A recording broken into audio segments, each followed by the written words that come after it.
नमस्ते। Cold fusion के एक और एपिसोड में आपका स्वागत है। 2021 काफी लोगों के लिए चैलेंजिंग रहा। पेंडेमिक के एंड से लेकर तालिबान और नेचुरल डिजास्टर तक हर जगह नेगेटिव हेडलाइन देखकर इंसान डाउन फील कर सकता है। लेकिन 2021 के एंड में एक पॉजिटिव हेडलाइन समुद्र जैसी नेगेटिविटी के बीच में चमक उठी। एक टेक्नोलॉजिकल अचीवमेंट जो ह्यूमैनिटी को इंस्पिरेशन देगी। हम स्टार्स की तरफ देख सकते हैं और यूनिवर्स को पहले कभी देखे गए क्लैरिटी से देख सकते हैं। क्रिसमस डे 2021 को जेम्स वेब टेलीस्कोप लॉन्च हुआ और उस दिन वो इंस्पिरेशन डिलीवर हुई। जेम्स वेब टेलीस्कोप को नासा इंजीनियर्स ने डिज़ाइन और डेवलप किया था, साथ में यूरोप और कैनेडियन स्पेस एजेंसीज के। ये सबसे बड़ा ऑप्टिकल टेलीस्कोप है जो कभी स्पेस में भेजा गया है।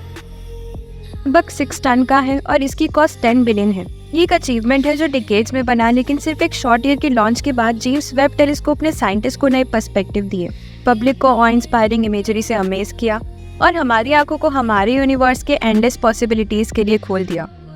इस एपिसोड में हम देखेंगे कुछ अमेजिंग डिस्कवरीज जो जेम्स वेब टेलीस्कोप ने हमें गिफ्ट किए हैं उसके लॉन्च के 1 साल बाद। लेकिन पहले कुछ फन फैक्ट्स में डाइव करते हैं।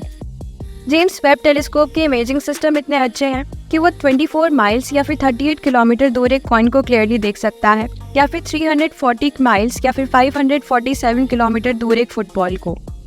इसका ऑर्बिट जब सन से दूर होता है तो वह अंटार्कटिका से भी ज़्यादा ठंडा हो जाता है, जबकि दूसरी साइड 185 डिग्री फ़ारेनहाइट या फिर 85 डिग्री सेल्सियस तक पहुंच जाती है। क्योंकि लाइट की स्पीड फाइनाइट होती है और ट्रैवल करने में टाइम लगता है, तो जितना ज़्यादा दूर होगा उतना ही एंशिएंट होगा। इंफ्रारेड लाइट का यूज़ करके जेम्स वेब टेलीस्कोप से हमें पहले से ज़्यादा टाइम में वापस देख सकते हैं। ये साइंटिस्ट को डस्ट क्लाउड के थ्रू देखने की अनुमति देता है और अंदर स्टार्स को फॉर्म होते हुए देखने देता है। काफ़ी रिमार्केबल स्टफ है। इसके 18 जाइंट मिरर्स बेरिलियम से बने हैं, लेकिन गोल्ड से कोटेड हैं। गोल्ड का कोटिंग सिर्फ अराउंड 600 एटम थिक होता है और टोटल वॉल्यूम ऑफ गोल्ड एक गोल्फ बॉल के साइज का होता है। 48 ग्राम्स का वेट होता है। तो गोल्ड का यूज क्यों किया गया? देखो, यह precious metal gold red light को रिफ्लेक्ट करता है सबसे ज्यादा, लगभग 98% रिफ्लेक्टिविटी के साथ, जबकि एक स्टैंडर्ड मिरर की रिफ्लेक्टिविटी सिर्फ 85% होती है। जेम्स वेब टेलीस्कोप का ऑर्बिट 1 मिलियन माइल यानी कि 1.6 किलोमीटर दूर है, जबकि हबल टेलीस्कोप सिर्फ 340 माइल दूर ऑर्बिट करता था। इसका मतलब है कि अगर कुछ गलत हो गया तो जेम्स वेब टेलीस्कोप बहुत दूर है सर्विस के लिए। तो जब ये फ्यूल से खत्म हो जाएगा तो शायद वहीं खत्म हो जाए। लेकिन सारी उम्मीदें खोई नहीं है। इसमें एक बिल्ट इन रिफ्यूलिंग पोर्ट है, तो जब फ्यूल खत्म हो जाए और ह्यूमन स्पेसक्राफ्ट को वहाँ रूटीनली पहुंचाने का तरीका फिगर आउट कर ले तो टेलीस्कोप की लाइफ एक्सटेंड हो सकती है। मई 2022 में एक माइक्रोमीटरॉइड ने 18 गोल्ड मिरर्स में से एक को परमानेंटली डैमेज कर दिया, लेकिन एक्सपर्ट्स कहते हैं कि टेलीस्कोप की परफॉर्मेंस पर इसका असर मिनिमल होगा। ऐसे इम्पैक्ट्स एक्सपेक्टेड थे, लेकिन डैमेज बहुत बड़ा था जो एंटिसिपेट किया गया था। और भी ये टाइप का कोलिजन सिर्फ हर कुछ सालों में एक बार एक्सपेक्टेड था। नवंबर 2022 में जेम्स वेब टेलीस्कोप ने एक नए स्टार के जन्म की अद्भुत इमेज कैप्चर की जो सिर्फ 1 लाख साल की उम्र का था। ये स्टार अभी भी अपने लाइफ की प्रोटोस्टार फेज में है, मतलब कि ये अभी भी सराउंडिंग मॉलिक्यूलर क्लाउड से मास गैदर कर रहा है। एक प्रोसेस जो कि एक लो मास स्टार के लिए 5000 साल से ज्यादा ले सकता है। हालांकि प्रोटोस्टार व्यू से हिडन है, एक प्रोटोप्लैनेटरी डिस्क दिखाई दे सकता है।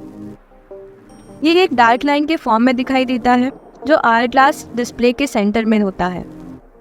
ये रोटेटिंग डिस्क डेंस गैस से बनी होती है और incredible infrared light show protostar के लाइट से होता है जो डिस्क के ऊपर और नीचे से लीक होती है, जो गैस और उसके आसपास के डस्ट की कैविटी को इल्यूमिनेट करती है।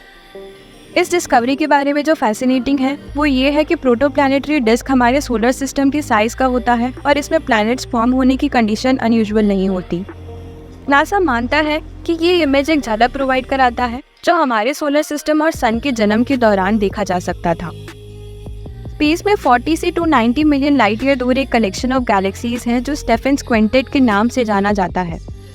ये पेगासस कॉन्स्टेलेशन का पार्ट है। हालांकि स्टेफेंस क्विंटेट को पहली बार 1877 में फ्रेंच एस्ट्रोनॉमर एडवर्ड स्टेफन ने डिस्कवर किया था, लेकिन जेम्स वेब टेलीस्कोप के द्वारा कैप्चर किए गए नए इमेज ने इस कॉन्स्टेलेशन ऑफ गैलेक्सीज से हमें क्या सीखने को मिल सकता है, इस पर नई रोशनी डाली है, स्पेसिफिकली ब्लैक होल्स के सीक्रेट को अनकवर करने में। गैलेक्सीज के एक दूसरे के साथ डांस करते हुए की इमेज जबरदस्त है, लेकिन जो दिखाई नहीं देता वो साइंटिस्ट के लिए ज्यादा इंटरेस्टिंग है। सबसे ऊपर वाले गैलेक्सी में एक सुपरमैसिव ब्लैक होल छुपा है और सुपरमैसिव नाम इसके लिए बिल्कुल सही है। ये ब्लैक होल हमारे सूरज के मास का 24 मिलियन गुना है और लाइट एनर्जी आउटपुट करता है जो 40 बिलियन सूरज के बराबर होता है। इस नए टेलीस्कोप के साथ उपलब्ध एडवांस टेक्निक की वजह से टीम्स ने ब्लैक होल के पास गर्म गैसेस को एग्जामिन करने में और उसके आउटफ्लो की वेलोसिटी को एस्टॉनिशिंग डिटेल में मेजर करने में सफलता पाई है। ये साइंटिस्ट को सुपरमैसिव ब्लैक होल फीड और ग्रो करने की स्पीड को बेहतर समझाने में मदद करता है। अगस्त 2022 में नासा ने एक एक्साइटिंग डिस्कवरी रिवील की। जेम्स वेब टेलीस्कोप ने पहली बार कार्बन डाइऑक्साइड का एविडेंस कैप्चर किया जो हमारे सोलर सिस्टम के बाहर के एटमॉस्फेयर में था, और ये सिर्फ शुरुआत थी।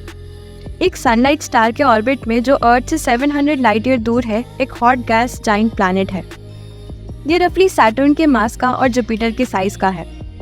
इसका नाम WASP-39b है। पहली बार 2011 में डिस्कवर किया गया था। WASP-39b अपने सूरज के करीब ऑर्बिट करता है, जिससे ये एक्सट्रीमली हॉट हो जाता है, जिसका एवरेज टेम्परेचर 900 डिग्री सेल्सियस होता है। जॉन हॉपकिंस यूनिवर्सिटी की एक टीम ने WASP-39b के एटमॉस्फेयर में कार्बन डाइऑक्साइड के प्रेजेंस को कंफर्म किया, जो पहले कभी किसी ऑब्जर्वेटरी ने अकम्प्लिश नहीं किया था। लेकिन WASP-39b ने और भी ऑफर किया। नवंबर 2022 में जेम्स वेब टेलीस्कोप से आए नए रीडिंग्स ने एक और ज़्यादा एक्सटेंसिव लिस्ट प्रोवाइड की, जो एक्सोप्लैनेट्स के एटमॉस्फेयर को बनाती है, जिसमें एटम्स, मॉलिक्यूल्स, एक्टिव केमिस्ट्री और क्लाउड्स शामिल थे। ये टाइप का डेटा साइंटिस्ट को मदद करेगा एक्सोप्लैनेट के एटमॉस्फेयर में क्या होता है तो उस बिगर पिक्चर को अनलॉक करने में, और ये एक्सोप्लैनेट एक्सप्लोरेशन के एक नए फेज को ओपन करेगा। वैसे एक एक्सोप्लैनेट बस एक प्लैनेट होता है जो हमारे सोलर सिस्टम के बाहर होता है, जिसका पहला ऑब्जर्वेशन सिर्फ 1992 में किया गया था। एक और वेल डॉक्यूमेंटेड व्यू को जेम्स वेब टेलीस्कोप ने न्यू लाइफ दी है, जो फेमस पिलर्स ऑफ क्रिएशन की अपडेटेड इमेज है। ये कोलोसल स्ट्रक्चर्स इंटरस्टेलर गैस और डस्ट से बने होते हैं, जो ईगल नेबुला का पार्ट है और रफली 700 लाइट ईयर्स दूर अर्थ से होते हैं। हबल स्पेस टेलीस्कोप ने पहली बार 1995 में पिलर्स को कैप्चर किया था और फिर 2014 में, जबकि ये उस समय ग्राउंड ब्रेकिंग था। जेम्स वेब टेलीस्कोप की कैपेबिलिटीज ने उस इमेज को ब्लो अवे कर दिया। अब उसमें कभी सोचा नहीं गया वाला डिटेल है और अब वो डिस्प्ले पर है। ये स्टार्स क्लाउड्स में फॉर्म होते हुए दिखाई देते हैं। गैस और डस्ट की heightened transparency 3 dimensional understanding create करती है स्ट्रक्चर की, और बैकग्राउंड भी अब फुल ऑफ लाइट है। लावा लाइक लाइंस दिखाई देते हैं, जैसे मॉल्टन रॉक एक रॉक फॉर्मेशन के क्रैक में पोर हो रहा हो। ये स्टार्स एक इन्फेंसी से इजेक्शंस हैं, उनके सुपरसोनिक जेट्स जो ब्राइट रेड पैटर्न क्रिएट करते हैं जब वो क्लाउड ऑफ मटेरियल से टकराते हैं। ये एक इनक्रेडिबल इमेज है जो हबल से ग्राउंड वर्क को आगे बढ़ाता है, लेकिन ये क्लियरली दिखाई देता है कि टेक्नोलॉजी कितनी आगे बढ़ चुकी है। जेम्स वेब टेलीस्कोप ने अर्थ को इमेज भेजना शुरू किया था और कुछ ही दिनों बाद एस्ट्रोनॉमर्स ने जो इन्फॉर्मेशन गैदर की थी वो बेहद ज़्यादा थी। सिर्फ 4 दिनों में रिसर्चर्स ने 2 नए गैलेक्सीज डिस्कवर किए।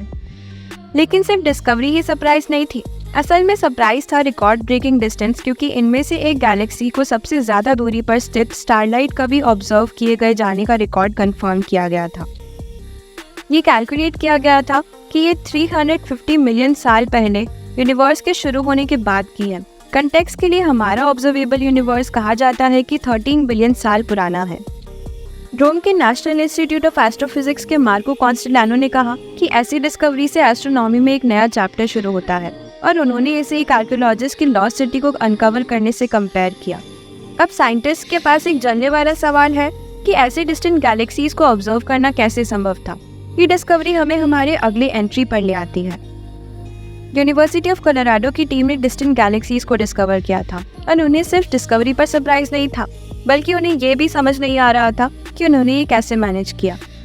उन्होंने अपनी अंडरस्टैंडिंग को क्वेश्चन किया कि गैलेक्सीज अर्ली स्टेज में यूनिवर्स में कैसे फॉर्म होती थी।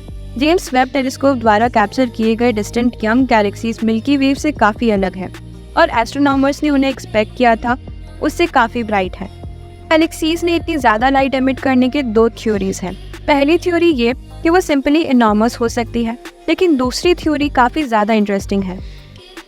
ये सजेस्ट करती है कि ये गैलेक्सीज पहले स्टार्स के अराउंड सेंटर्ड हो सकती है। ये अर्ली स्टार्स जो पॉपुलेशन 3 स्टार के नाम से जाने जाते हैं, अनइमेजिनेबल टेम्परेचर में बर्न होते थे, जो प्रीमॉर्डियल हाइड्रोजन और हीलियम से बने होते थे। लोकल यूनिवर्स में कोई पॉपुलेशन 3 स्टार एग्जिस्ट नहीं करते, तो हमें इस पर नज़र रखनी होगी और इस मिस्ट्री के पीछे का ट्रुथ डिस्कवर करने के लिए इंतज़ार करना होगा। जेम्स वेब टेलीस्कोप द्वारा कैप्चर किए गए सबसे अर्लीस्ट इमेज में से एक को एस्ट्रोनॉमर ने अक्टूबर 2022 में रिलीज़ किया था। इसे कॉस्मिक फिंगरप्रिंट के नाम से लेबल किया गया था, जबकि इमेज एथरियल और सबटिल थी, लेकिन जो रिंग्स कॉज करता है वो फैसिनेटिंग है। इमेज में कम से कम 17 कॉन्सेंट्रिक रिंग दिखाई देते हैं जो कॉस्मिक डस्ट से बने होते हैं, जो 2 स्टार्स से एमिट होते हैं जो सेंटर में होते हैं। ये स्टार डुओ अर्थ से 5000 लाइट ईयर दूर है।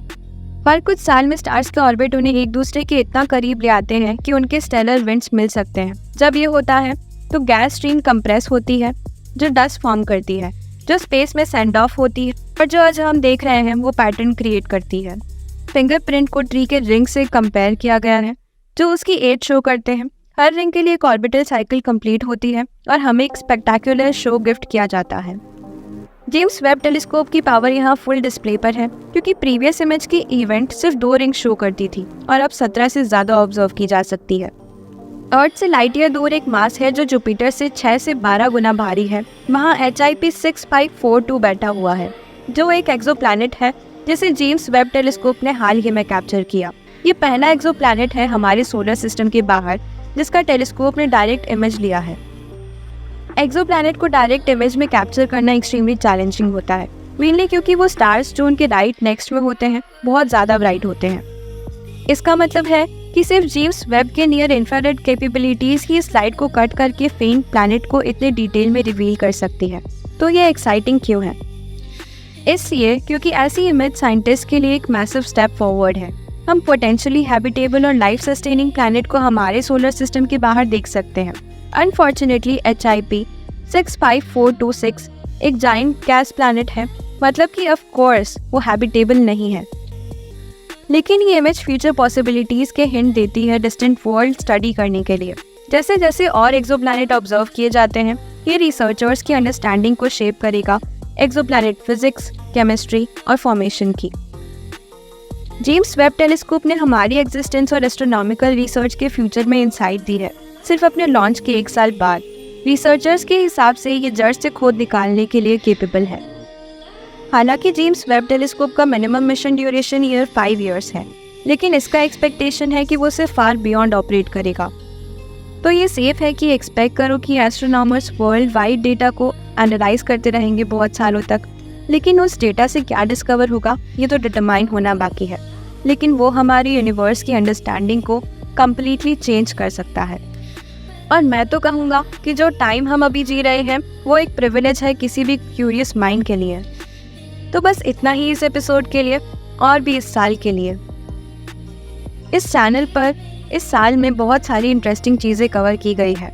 मैं इन सभी को थैंक यू कहना चाहता हूँ मुझे सपोर्ट करने के लिए और इन सबको पॉसिबल बनाने के लिए। बस कुछ क्विक हाउसकीपिंग।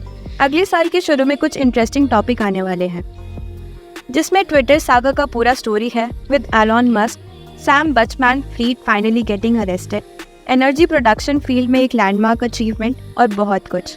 लेकिन अभी के लिए थैंक्स फॉर वॉचिंग। मेरा नाम डगुगो है और आप देख रहे हैं कोल्ड फ्यूजन, और मैं आपको भेज रहा हूँ एक नए ट्रैक के साथ जो मैंने हाल ही में बनाया है। Cheers guys, have a good one.